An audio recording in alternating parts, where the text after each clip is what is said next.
తీసుకుందాము. మరి దావీదు రాసిన కీర్తన 103వ కీర్తన 5వ వచనాన్ని మనం చదువుకుందాము. దావీదు రాసిన 103వ కీర్తన 5వ వచనాన్ని మనం చదువుకుందాము. పక్షిరాజు యవనం వలె నీ యవనము క్రొత్తదగుచున్నట్లు మేలుతో నీ హృదయము తృప్తిపరచుచున్నాడు. దేవుని స్తోత్రం, హల్లెలూయా. ఇక్కడ చూడండి ప్రియమైన వాళ్ళారా, ఈరోజు పక్షిరాజు గురించి కొన్ని అమూల్యమైన మర్మం, ఆ పక్షిరాజుని మన జీవితంతో పోల్చుకొని కొన్ని మాటలు మనం జాగ్రత్తగా విన్నాం. కాబట్టి అందరూ కూడా జాగ్రత్తగా గ్రహించాలని కోరుతున్నాను. ఇక్కడ 103వ కీర్తన ఏమంటారంటే, పక్షిరాజు యవనం వలె నీ యవనము ఎలా ఉండాలంట? క్రొత్త తగినట్లుగా. ఇంకో మాట అంటే మేలుతో నీ హృదయమును తృప్తిపరుచున్నాడు. దేవుని స్తోత్రం, హల్లెలూయా. పక్షిరాజులాగా, పక్షిరాజు యవనం ఎలా కొత్తదవుతా ఉంది, ఈ మాట వాక్యంలో నెరవేరుతా ఉంది. చూడండి ప్రియమైన వాళ్ళరా, పక్షిరాజు కొన్ని సంవత్సరాలు జీవించేపరికి దాని యొక్క ముక్కు బాగా పెరిగిపోయిందంట. దాని రెక్కలు ఏకలు బాగా బరువైపోయి ఎగరలేని స్థితిలో ఉండిపోయి ఒక ఎత్తైన ప్రదేశంలోకి వెళ్ళి అక్కడ కూర్చొని ఏం చేస్తుంటే, ఈ పక్షిరాజు తన యవనాన్ని నూతనముగా పరుచుకోవడానికి ఆ బండ మీద కూర్చొని పక్షిరాజు ఏం చేస్తున్నాయంటే, తన ముక్కునంట ఆ రాతి బండకేసి ఏం చేస్తుంటమ్మా, అటు ఇటు ఏం చేస్తుందంట, రుద్దుతా ఉందంట. ఇలా ఎన్ని నెలలు వ్రతం చేస్తుందండి పక్షిరాజు? 5 నెలలు, అనగా 150 దినములు. 150 దినములు అది ఏ ఆహారము తీసుకోవట్లేదు.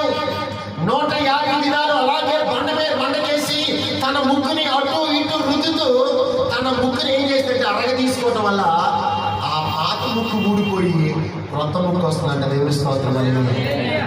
అలాగనే తనకున్న రెక్కలు గురువైపోయి పక్షిరాజు చూడండి ప్రియమైన వాళ్ళరా, ఇది వాస్తవానికి 70 సంవత్సరాలు కాలమానం అయినప్పుడు మరి ఆ వయసులో రెక్కలు గురువైపోయి ఇది ఎగరలేని పరిస్థితిలో తన బారుగా పెరిగిపోయిన ముక్కుతోనంట తన రెక్కలకున్న ఒక్కొక్క ఈకను పీకి వేసుకుంటా ఉన్నదంట. పీకి వేసుకొని ఇలా 5 నెలలు ఉపవాసముతో ఏమీ తినకుండా తన రూపాన్ని మార్చుకుంటుందంట. దేవుని స్తోత్రం, హల్లెలూయా. అందుకని పక్షిరాజు యవనం వలె నీ యవనము కొత్తదగాలి అంటే, ప్రియ విశ్వాసులారా, మన రూపం మారాలంటే, మన స్థితి మారాలంటే, మన పద్ధతి మారాలంటే మనకు కూడా కొన్ని సార్లు మనం కూడా వ్రతము చేయాలి. పక్షిరాజు ఉపవాస వ్రతం వల్ల తన రూపాన్ని మార్చుకుంది. వికారంగా పెరిగిపోయిన తన ముక్కుని బండకేసి రుద్ది చేసుకొని కొత్త ముక్కు వచ్చేసిందంటే దేవుని స్తోత్రం, హల్లెలూయా. చక్కని రెక్కలు రావటం మొదలుపెట్టింది. మరలా ఇది చూడండి, ఇంకా 30 సంవత్సరాలు బతకడానికి లేదా 10 సంవత్సరాలు బతకడానికి సుమారుగా దేవుడి దగ్గరికి మరలా ఆయుష్యం దేవుడిస్తున్నాడంటే దేవుని స్తోత్రం, హల్లెలూయా. ఈరోజు ఎందుకు చూద్దానికి మాట, పక్షిరాజు వలె నీవు నేను కూడా ఆత్మీయ జీవితంలో ఎదుగుతూ ఉండాలి. ఆత్మీయ జీవితంలో దేవుడు పాతవి గతించిపోయిను, ఇదిగో సమస్తము నూతనమైనట్టుగా పాత జీవితం పాతి పెట్టబడాలి. పశ్చాత్తాపమై ప్రభు పాదాల దగ్గర కూర్చొని ప్రభుని ఏం చేయాలంటే బ్రతిమలాడుకుంటూ ఉండాలి. ప్రభు పాదాలు పట్టుకొని ప్రాధేయపడాలి. ప్రభా, నా స్థితి మార్చయ్యా, అయ్యా నాకున్న ప్రతి శ్రమ సమస్యనే కాడి వెనకొట్టున్నావు అని మనం కూడా ప్రభు పాదాలు పట్టుకున్నట్లయితే మన రూపం కూడా మారిపోతుందంట. దేవుని స్తోత్రం, హల్లెలూయా. అందుకే చూడండి, మన రూపం పోయి దైవ రూపం మనలోకి రావాలి. అదే నూతన జీవితం అంటే. కాబట్టి ప్రియమైన వాళ్ళరా, ఈరోజు మరొక వాక్యం ఏంటంటే, అక్కడే ఒక మాట యెషయా గ్రంథము 40వ అధ్యాయము 31వ వచనాన్ని చదువుకున్నాము. అందరూ కూడా పరిశుద్ధ గ్రంథాన్ని ఓపెన్ చేయండి. యెషయా గ్రంథము 40వ అధ్యాయము 31వ వచనాన్ని చదువుకున్నాము. యెహోవా కొరకు ఎదురు చూచువారు నూతన బలము పొందుదురు, రెక్కలు చాపి హల్లెలూయా. పక్షిరాజు వలె రెక్కలు చాపి ఎక్కడికి ఎగురుతున్నారంట? పైకి ఎగురుతా ఉన్నారంట. ఓ ప్రియ విశ్వాసి, నీ ఆత్మీయ జీవితంలో ఎప్పుడు నీవు ఉన్నతమైన స్థితిలోకి వెళ్ళేవాడుగా ఉండాలి. ఏమంటే శిఖరాగ్ర స్థితిని అనుభవించేవాడుగా ఉండాలి. అంతేగాని ఎప్పుడు కూడా మనం ఉండే చోట్ల ఉండకూడదు. ఎక్కడ వేసిన గొంగలి అంటే అక్కడే ఉండకూడదండి. పక్షిరాజు పైకి ఎగినట్టుగా మనము రోజు రోజుకి ఆత్మీయ జీవితంలో అభివృద్ధి పొందుతూ అంచెలంచెలుగా దీవించబడుతూ ఉన్నతమైన స్థితిని మీరందరూ కూడా పొందుకోవాలని ప్రేమతో దైవజనుడిగా కోరుకుంటున్నాను. ఈ పక్షిరాజుకున్న బలమైన లక్షణం, మొట్టమొదటి లక్షణాన్ని మనం చదువుకుందాము. చూడండి, పరిశుద్ధ గ్రంథం నుంచి వాక్యాన్ని చదువుకుందాము. చదువు యెషయా గ్రంథము, యేసయ్య గ్రంథము 17వ అధ్యాయం 3వ వచనం చదువుతున్నాము. యేసయ్య గ్రంథము 17వ అధ్యాయం 3వ వచనం మనం చదువుకుందాము. రెక్కలను, పొడుగైన పెద్ద రెక్కలు గల ఒక గొప్ప పక్షిరాజు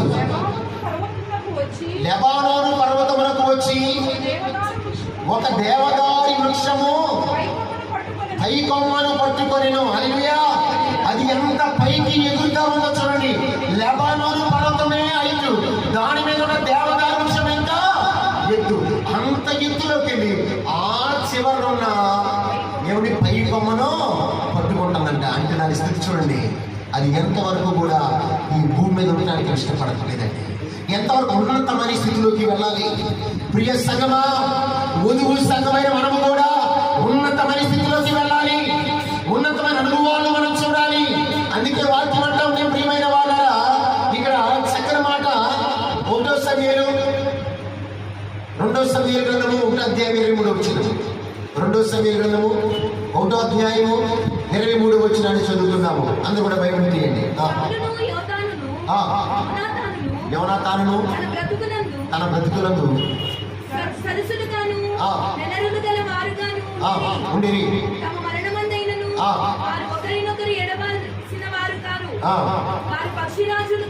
వారు పక్షిరాజు కంటే వాడి గలవారు. హల్లెలూయా! ఏమంటే వారు పక్షిరాజు కంటే ఎటువంటారంట? ఒడి గలవారు.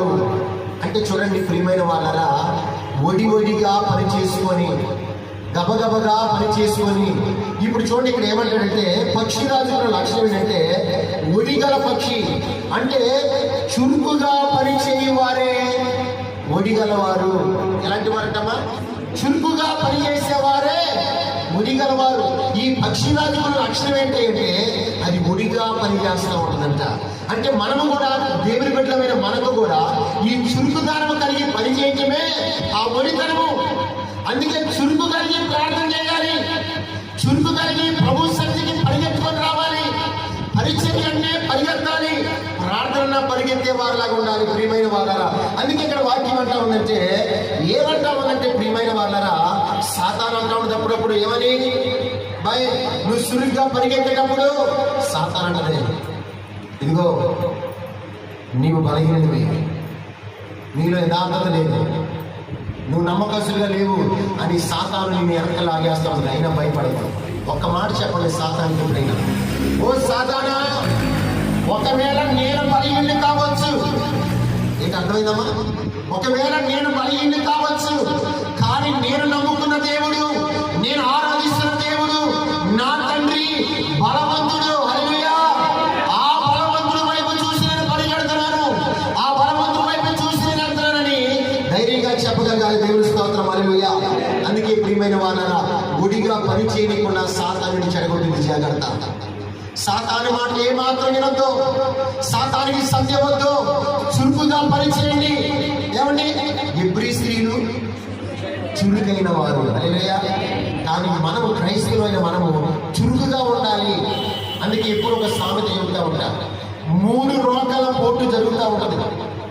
ఈ 3 రోగాల పోటు వేసేటప్పుడు ఏ ఒక్క రోగాలైనా తేడా పడిందా ఆ రోగాలు కొట్టుకుంటాయి. ఏ సమయానికి ఏ రోగం పడితే ఎలా ఉంటుందో క్రైస్తవుడా తగిన సమయంలో దేవుని పనిచేసే బిడ్డగా నువ్వు ఉండాలి. దేవుని స్తోత్రం. తగిన సమయంలో దేవునికి ఉపయోగపడే వ్యక్తిగా ఉండాలి. నీకు నీవు ఉపయోగపడతాం కాదు, నీవు దేవునికి ఉపయోగపడాలి. నీ యొక్క బలము దేవునికి ఉపయోగపడాలి. నీకున్నా ఏమండి ప్రతి విధమైన శక్తి అంతా దేవుడి కోసమే ఉపయోగపడాలి. దేవుని స్తోత్రం. అందుకే వాక్యం అంటాం ఇక్కడ, నీ స్థితి మారాలి అంటే ఇక్కడ చూడండి, చురుకుగా పరిగెత్తాలి అని చెబుతాం కదా.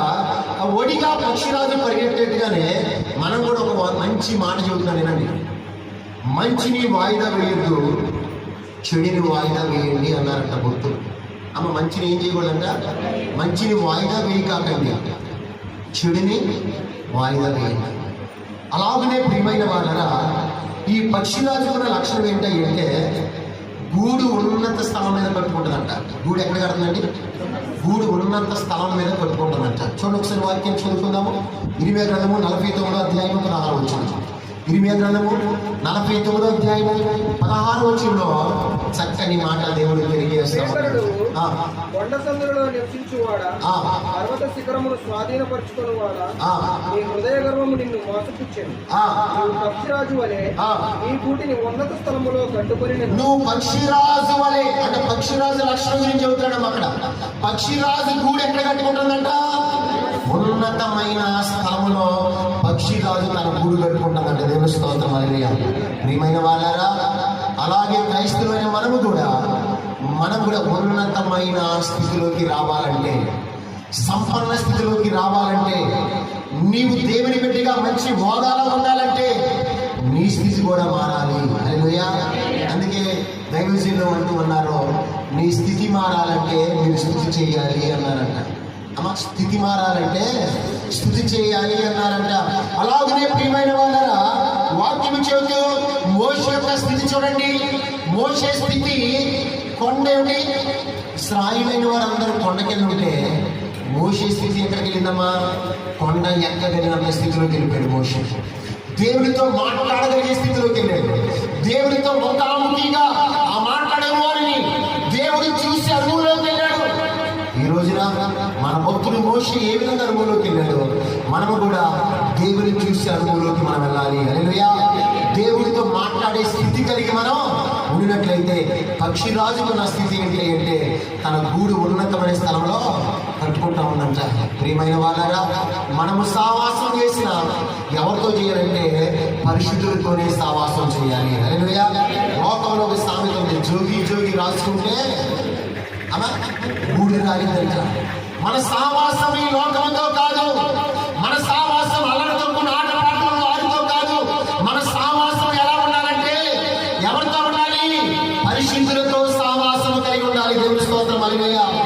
పరిశుద్ధులతోనే, ప్రార్థనా పరులైన వారితో.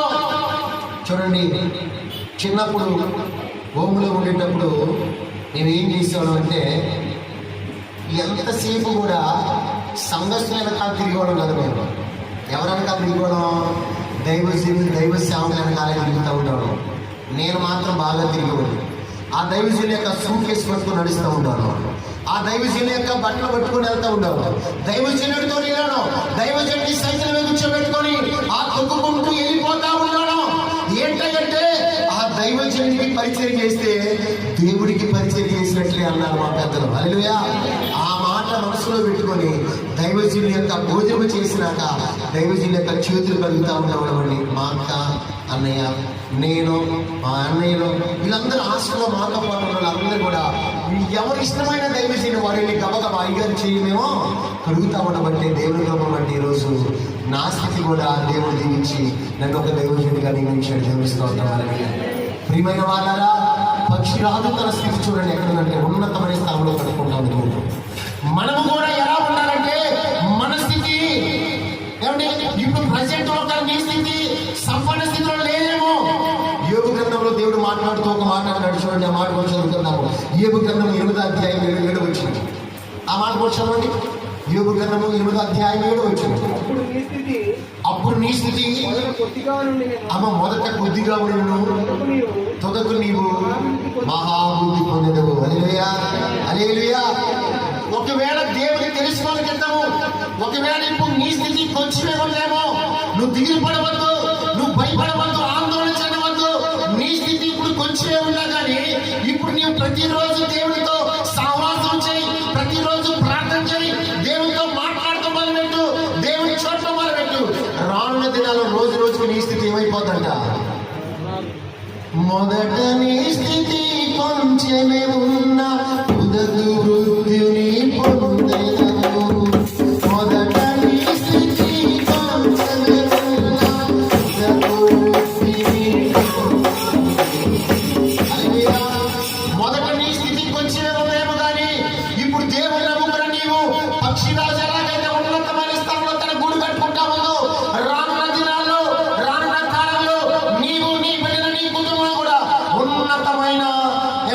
స్థితిలోకి దేవుడు మిమ్మల్ని తీసుకెళ్తాడు. దేవుడి స్తోత్రం, హల్లెలూయా. అట్టి స్థితి, అట్టి ధన్యత 2 తెలుగు రాష్ట్రాల ప్రజలకు దేవుడు దయచేయను గాక. ఆమేన్. చూడండి ప్రభువునందు ప్రియమైన వాళ్ళారా, దేవుడు కోరుకునేది కూడా అదే స్థితి. నేను ఒక మాట చెబుతున్నాను, ఏ దైవజనుడు అయినా కోరుకునేది ఏంటంటే సంఘ బిడ్డలు మీరు ఎప్పుడు కూడా ఉన్నతమైన స్థితిలో ఉండాలని దైవజనులు కోరుకుంటారు. మీరు చక్కగా ఉండాలని దైవజనులు కోరుకుంటారు. సంఘము క్షేమంగా ఉండాలని దైవజనులు కోరుకుంటారు. మరి పక్షిరాజు యొక్క స్థితి చూస్తే ఉన్నతమైన స్థలంలో ఉంది. మోషే గారి స్థితి చూస్తే శిఖరం ఎక్కింది ఆయన స్థితి. హల్లెలూయా. మన స్థితి కూడా ఎక్కడ ఉండాలంటే మనం కూడా భక్తి శిఖరం ఎక్కే స్థితిలోకి వెళ్ళిపోవాలి. హల్లెలూయా. మన యొక్క భక్తి శిఖరం మనం కూడా ఎక్కే అనుభవంలోకి మనం వెళ్ళాలని ప్రేమతో కోరుకుంటున్నాను. రెండోదిగా పక్షిరాజుకున్న లక్షణం ఏంటంటే మహాబలము కలిగిన వాడంట పక్షిరాజు. అమ్మ, ఇటువంటి వాడు బలము కలిగిన వాడంట పక్షిరాజు. చూడండి, మీరు కొన్ని సందర్భాల్లో చూస్తూ ఉండొచ్చు. పక్షిరాజు ఒక్కొక్కసారి ఆ కొండల మీద తిరిగే ఆ గొర్రె పిల్లల్ని కూడా, ఆ మేక పిల్లల్ని కూడా తన కాళ్ళతో తన్నుకొని ఎత్తుకెళ్ళిపోతూ ఉంటాయి. పక్షిరాజుకి బలం ఉంది. అలాగే ప్రియ క్రైస్తవుడా, నీవు కూడా దేవుని యొక్క సన్నిధిలో, దేవుని యొక్క విషయంలో బలము కలిగి ముందుకు రావాలి. నువ్వు కూడా హల్లెలూయా. పక్షిరాజు వలె బలమైన పని చేయాలి. మీరందరూ కూడా పక్షిరాజు వలె బలమైన పరిచయం చేయాలి, బలమైన ప్రార్థన చేయాలి. ఈ పక్షిరాజుకున్న లక్షణము బలము కలిగిన వాడని దేవుడు ఇక్కడ మాట్లాడుతూ ఉన్నాడు ప్రియమైన వాళ్ళరా. అందుకే నేను ఒక మాట చెబుతున్నాను, ఈ పక్షిరాజు బలము కలిగినట్లుగా మీరు బలము పొందుకోవాలి. బలము పొందుకున్న మీరు ఫలము పొందుకోవాలి. అర్థమైందా?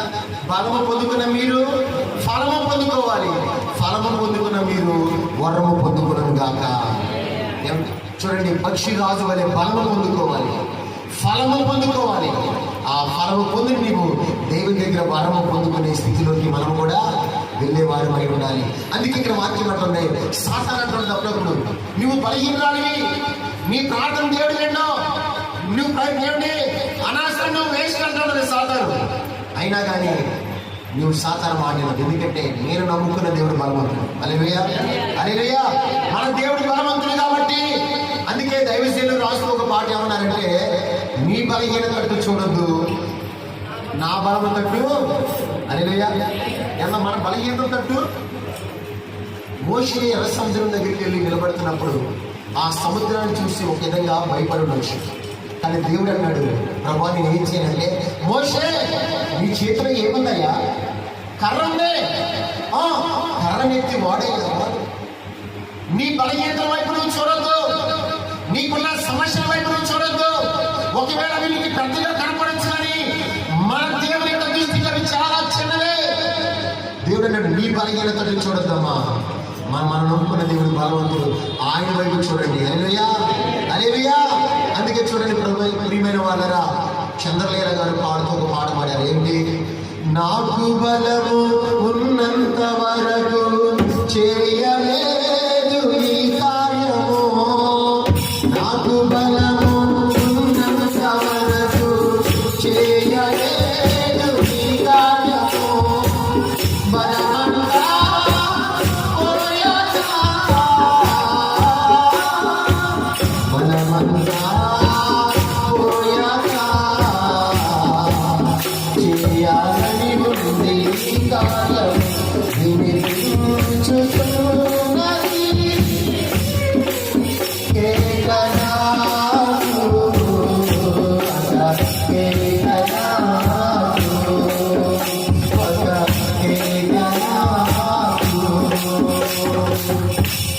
అంటే బలమంతా పోయినాక ఇప్పుడు మీరు పక్షిరాజు వలె బలమైన వారు కాబట్టి మీకు బలం ఉండగానే దేవుని పని చేయగలగాలి. దేవుని స్తోత్రం, హల్లెలూయా.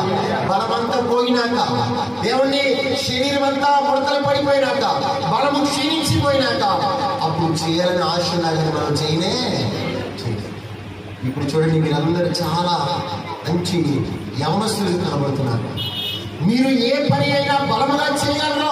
దేవుడు అందుకే మిమ్మల్ని ఏర్పాటు చేసి ఉన్నాడు. దేవుడు అందుకే మిమ్మల్ని ఎన్నుకుంటా ఉన్నాడు. ప్రియమైన వాళ్ళరా, ఇక వాక్యం ఏమంటుందంటే, ఇంకొక మాట మనం చదువుకుందాము. ఇక్కడ పక్షిరాజు బలము కలిగిన వాడు కాబట్టి మనము కూడా దేవుని కొరకు బలమైన కార్యాలు చేసేవారమై ఉండాలి. దేవుని కొరకు ఏ కార్యం చేయాలమ్మా? బలమైన కార్యములు చేయగలగాలి. బలవంతుని చేతిలో బాణవలాగా నువ్వు వాడబడాలి.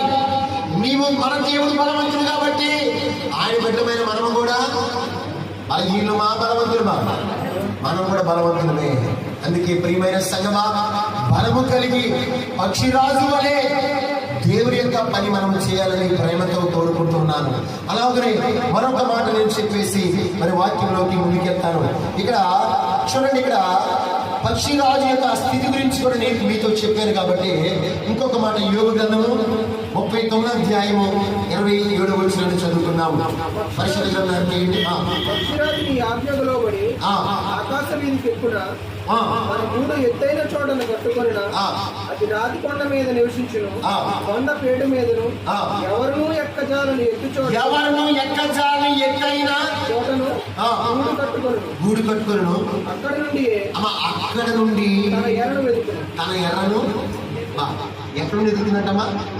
ఉన్నతమైన ప్రదేశములు ఉండి ఆ ఉన్నత స్థితిలో ఉండి తన ఎర్రను ఎదుగుతా ఉన్నంట. అంటే అక్కడి నుంచి దీనికి ఏమనంటే దీక్షితమైన దృష్టి కలదు. దీనికి ఏ దృష్టి అండి? అది అంటే చాలా దూరం నుండి కూడా చూడగలదు. అలాగే క్రైస్తవుడా మనము కూడా దృశ్యమైన వాటిని చూచే కన్ను మనకు కావాలి. హల్లెలూయా అండి. దేనమ్మా? దృశ్యమైనవి, అదృశ్యమైనవి, ఈ రెండు ఉన్నాయి. ఏటిని చూసే కన్ను కావాలంటే మనకి అదృశ్యమైన వాటి వైపు దృష్టి ఉంచాలి మనము. హల్లెలూయా. అంటే కనబడినవన్నీ కూడా ఇక్కడ వాక్యం చెబుతా ఉంది. ఒకసారి 121 కీర్తన 1వ వచనాన్ని కూడా చదవండి. అంటే చక్కని మాట్లాడాడు. కొండల తట్టు నా కన్నులు ఎత్తుచున్నాను, నాకు సహాయం ఎక్కడి నుండి వచ్చును? యెహోవా వలనే నాకు సహాయం. దావీదు గారంటే కొండల తట్టు నా కన్నులు ఎత్తుచున్నాను, సహాయం ఎక్కడి నుండి వచ్చును? యెహోవా వలనే నాకు. దావీదు ఎవరి వైపు చూస్తున్నారంటమ్మా? దేవుని వైపు చూస్తున్నారు. ప్రియమైన వాళ్ళారా, మనము కూడా ఎవరి వైపు చూడాలంటే వాక్యం అంటుంది అదృశ్యమైన మహిమను, పరలోక రాజ్యాన్ని చూసేవారమై ఉండాలి. మనం ఈ లోకాన్ని చూసేవారమై ఉండకూడదు. బైబిల్ అంటుంది ఒక మాట, కొన్ని జీవులు ఉన్నాయి. కొన్ని జీవులేమో పైకి చూసే జీవులు ఉన్నాయి, కొన్ని జీవులు కిందకు చూసే జీవులు ఉన్నాయి. మనం ఎలా ఉండాలి? పైకి చూసే జీవులాగా ఉండాలా? కిందకు చూసే జీవులాగా ఉండాలా? అందుకే మన భక్తులు పైకి చూశారు అమ్మా. మరి అలాగే ఇప్పుడు మనం కూడా చూడాలి, పైకే చూడాలి. అందుకే వాటి ఉందని మీరు పైన వాటినే వెతుకుడి. అమ్మ దేని వెతకాలంట? పైన వాటినే వెతకాలి. ఎందుకని పైన ఏమున్నాయండి మనకి? అమ్మా అయ్యా అన్ని భూలోకంలో ఉంటాయి కదా, భూమి మీద ఉంటాయి కదంటే పైన దేవుడు నీ కొరకు నా కొరకు ఏర్పాటు చేయబోతున్న ఆ మహిమ రాజ్యం ఉంది కాబట్టి మనం ఆ మహిమ రాజ్యాన్ని చూడాలి. దేవుని స్తోత్రం. హల్లెలూయా. అటువైపే చూడాలి కానీ ప్రభు వైపే చూడాలి. చూడండి, అది అంత దూరం నుంచంట దీక్షితమైన దృష్టితో ఎక్కడ తన యొక్క ఎర్రని ఉన్నట్ట భూమిని చూస్తా ఉంది. అలాగే క్రైస్తవుడి కంట నీ కన్ను దేవుని కన్ను అయి ఉండాలి, నీ చూపు దేవుని చూపు అయి ఉండాలి. దేవుని స్తోత్రం. అమ్మ నీ కన్ను దేవుని కన్నులాగా ఉండాలి, నీ చూపు దేవుని చూపు అయి ఉండాలి. అందుకే ఒక మాట చదువుకుందాం. 2 కొరింథీయులకు రాసిన పత్రిక 3వ అధ్యాయం 18వ వచనం చదవండి ఒకసారి. 2 కొరింథీయులకు రాసిన పత్రిక 3వ అధ్యాయం 18వ వచనాన్ని చదువుకుందాం. మనమందరము ముసుగు లేని ముఖముతో ప్రభు యొక్క మహిమను అద్దం వలె ప్రతిఫలింపజేయచ్చు. దేవుని స్తోత్రం. హల్లెలూయా. మనందరము కూడా దేవునికి అద్దాలమై ఉన్నాము. ఈ అద్దంలో ఎవరు కనపడాలయ్యా? అమ్మ ఎవరు కనపడాలి? ఈ అద్దంలో ప్రభువే కనపడాలి. ప్రభు తప్ప ఎవరు కనపడకూడదు. అందుకే ముసుగు లేని ముఖము గల వారమై అంటాడు. అనగా ఎటువంటి దోషము లేని వారమై, ఎటువంటి పాపము లేని వారమై, ఎటువంటి అన్యాయం అక్రమం లేని వారమై, ఎటువంటి ఏమండి అనేకమైన మత్స ముడతటువంటి లేని వారమై ప్రభువును చూసే వారమై ఉండాలి. దేవుని స్తోత్రం. హల్లెలూయా. కాబట్టి ప్రియమైన సంగమా, ఈ రోజు అంటా ఉంది అదృశ్యమైన మహిమను చూసే సంఘముగా ఉండాలి, పరలోకాన్ని చూసే సంఘం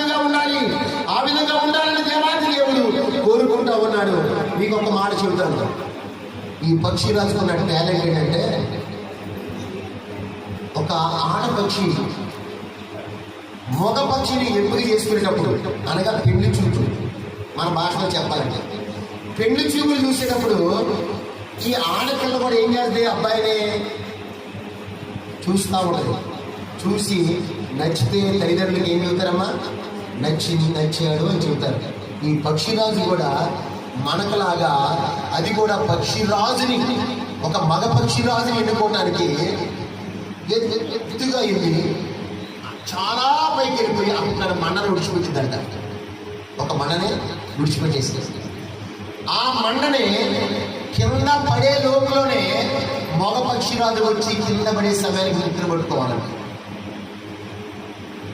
అలా 3 సార్లు పరీక్ష పెట్టిందంట. 3 సార్లు ఒక్కసారి ఫెయిల్ అయినా ఆ పక్షిరాజుకి జతకి వెళ్ళదండి. 3 సార్లు చాలా దూరం వెళ్ళి ఆ మండను పడేస్తే ఆ పక్షిరాజు వచ్చి మండ కింద పడేపాటికి దాన్ని పట్టుకోవాలంట.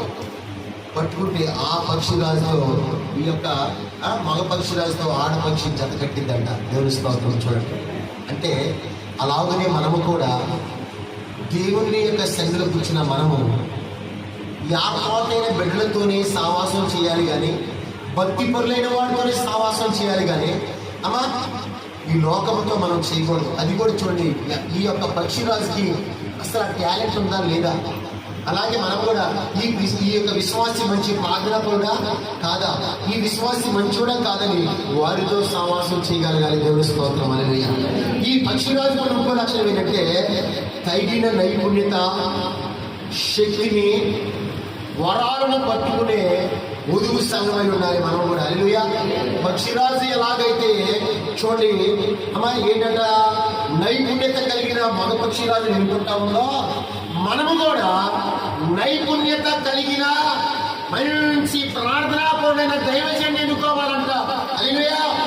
అలాగనే ఇంకో మన శక్తి కలిగిన వారిని ఎన్నుకోగలగాలి. ఎవరు ఎన్నుకోవాలంట? మంచి ప్రార్థన యోధులను మనం ఎన్నుకోగలగాలంట.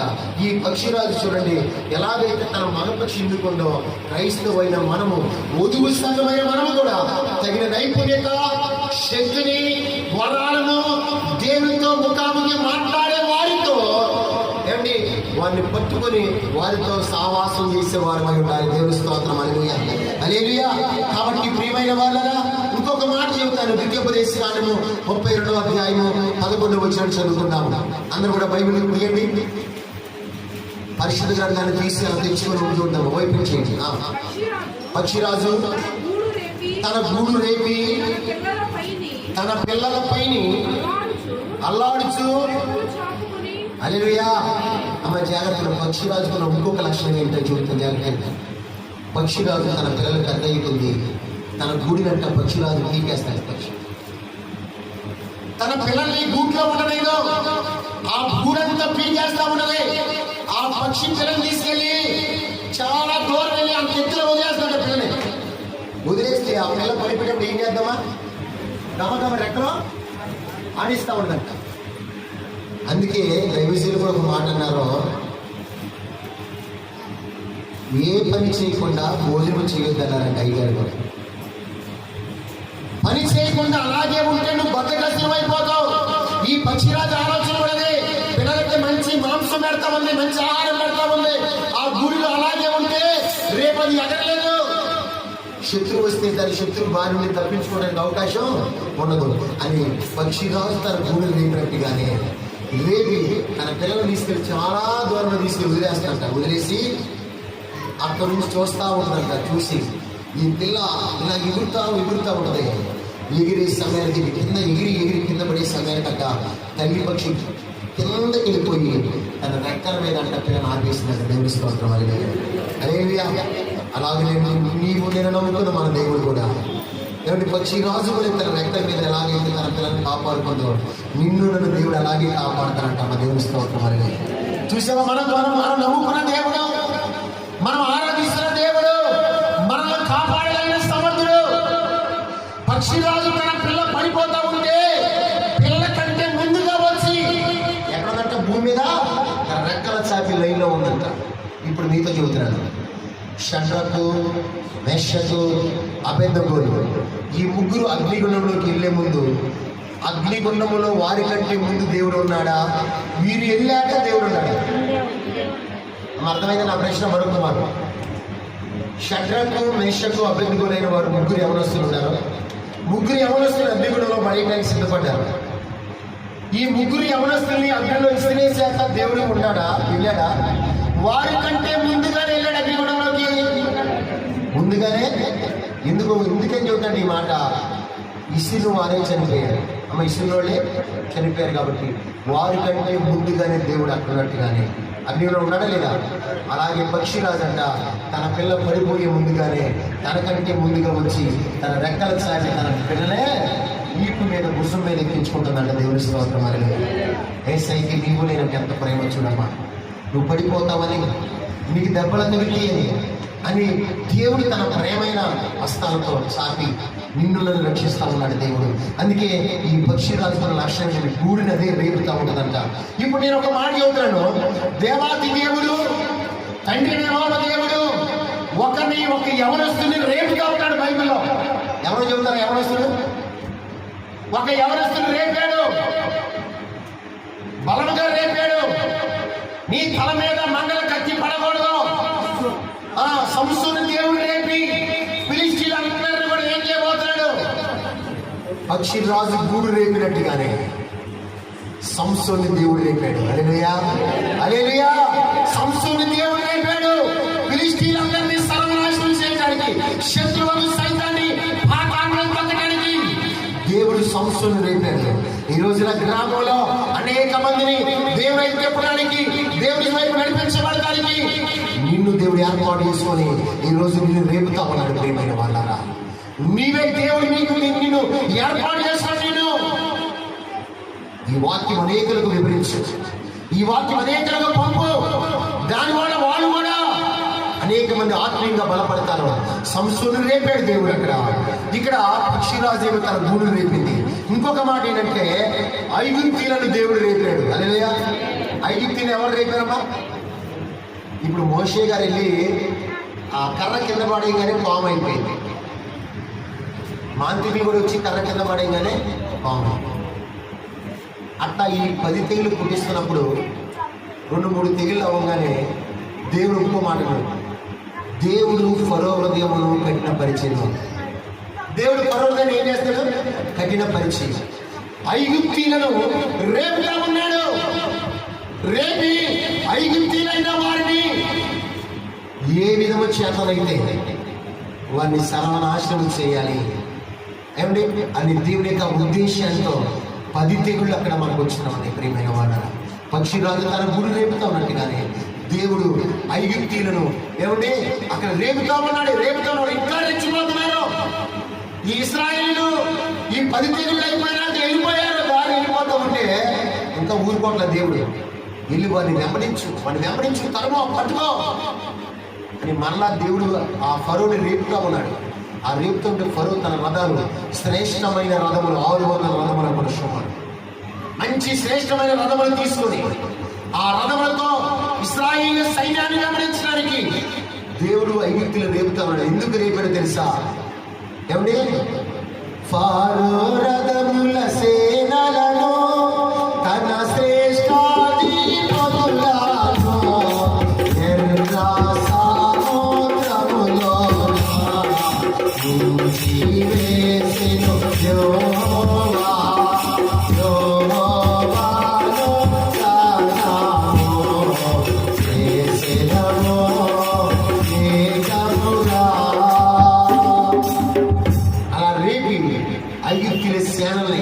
ఐగుప్తీయుల రౌతుని, ఐగుప్తీయుల రథాలని మొత్తాన్ని దేవుడు ఏం చేశాడమ్మా?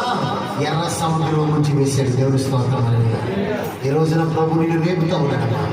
నీ ద్వారా దేవుని యొక్క పని జరగాలని, నీ ద్వారా ప్రభు యొక్క మార్గం సరళపరచబడాలని, నీ ద్వారా దేవుని యొక్క వర్తమానం నశించిపోతున్న అనేకులకు అందించబడాలని ఈ రోజు దేవుడిని రేపుతా ఉన్నాడు. నడుము కట్టుకొని నువ్వు బయలుదేరు. దేవుడు అన్నాడు, ఏలియాను దేవుడు బలపరిచాడంట.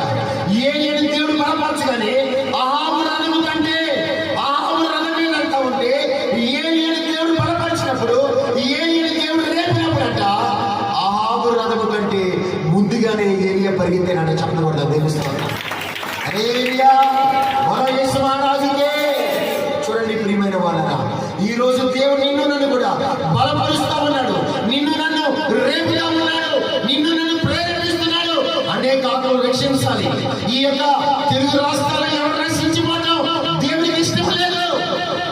రక్షింపబడాలి, కుటుంబ సమేతంగా రక్షింపబడాలి.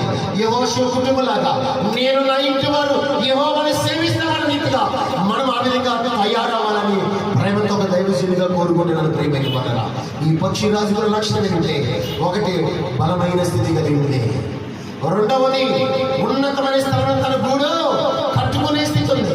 పక్షిరాజు కూడా మూడు లక్షణం ఏంటంటే దీక్షితమైన దృష్టి కలగదు దీనికి. అలాగే నాలుగోది పక్షిరాజు తన గూడును లేపే అనుభవం ఉండొచ్చ. అప్పుడప్పుడు దేవుడు కూడా మన యొక్క స్థితి ఎలా ఉందో, మన యొక్క విశ్వాసం ఎలా ఉందో అని దేవుడు మనం కూడా ఒకసారి పరీక్షిస్తూ ఉంటాడు.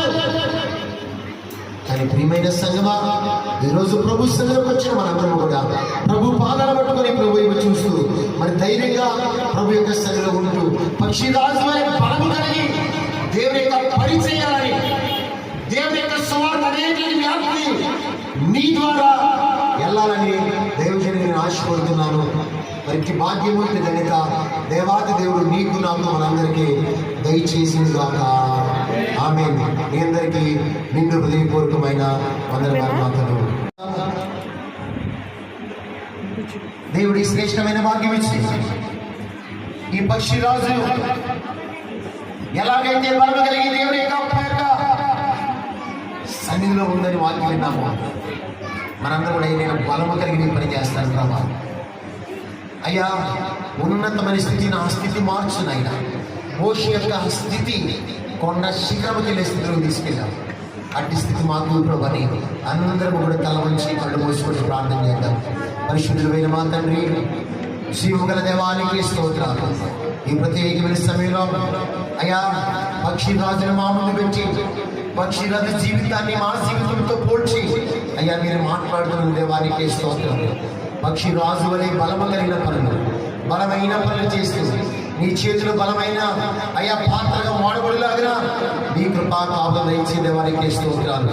అలాగైనా మా ముందు ప్రభా 26వ తారీఖు నైట్ ఉపవాస కూడుకున్ననైనా 27వ తారీఖు స్థుతి కూడుకున్న ప్రభా మీరు బలముగా జరిగిపోయేసి ఘనమైన కార్యము చేసి పెట్టి ఈ వాక్యం ఎంతమందికి విన్నారో వారి జీవితాల్లో ఒక భారము కలిగి అయ్యా ఒక అత్యాశక్తితో అయ్యా ఎప్పుడు స్త్రీ సురుకైన వారంతగా సురుకుగా నీకు పనిచేసే కృప భాగ్యము కనుక బిడ్డలందరికీ అనుగ్రహింపజేసి మంచి ఆరోగ్యము, వారి చేతి పనులు వారు చేసిన ఉద్యోగ విషయంలో, వ్యాపారాల విషయంలో, వ్యవసాయాల విషయంలో, వాహనాల విషయంలో, సమస్త విషయంలో ఈ సన్నిధి బిడ్డలందరికీ ఇప్పుడు అప్పుడు ఎల్లప్పుడూ సదాకాలము తోడే నడిపించును గాక.